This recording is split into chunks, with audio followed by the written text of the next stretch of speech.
Wakenya wenzangu, habari ya msitu wa Karura zilifanya hali joto yangu kupanda na moyo wangu kuanza kudekadeka. Niliposikia habari kwamba serikali ya Kenya imepanga njama ya kunyakua msitu wa Karura na kufanya uharibifu wa mazingira, kusema la haki, nilipatwa na mshuko wa moyo.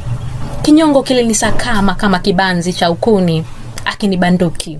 Moyo ulifukutuka kwa hisia za hasira, ghadhabu na kamidha. Niliona mustakabali wa nchi ya Kenya umefunga giza totoro. Mnamo miaka ya 90, marehemu Wangari Maathai alipigania msitu wa Karura na serikali ya Nyayo iliyokuwa mamlakani wakati huo ikampa sikio. Japo kuwa utawala wa Moi ulikuwa kikatili, haukuharibu msitu huo. Hivyo basi, mbona serikali ya sasa ikiwa chini ya uongozi wa Rais William Ruto uiharibu msitu huu? Yuko wapi Truphena Muthoni aliyedai kwamba ni mwanamazingira? Zipo wapi sauti za wanamazingira? Zipo wapi sauti za Wakenya? Wakenya amkeni, kumekucha kulichele. Tukisalia kimya, Kenya itageuzwa kuwa jangwa. Nalishuka jahazi, mimi ni Chepkorir Kimani, kwaheri.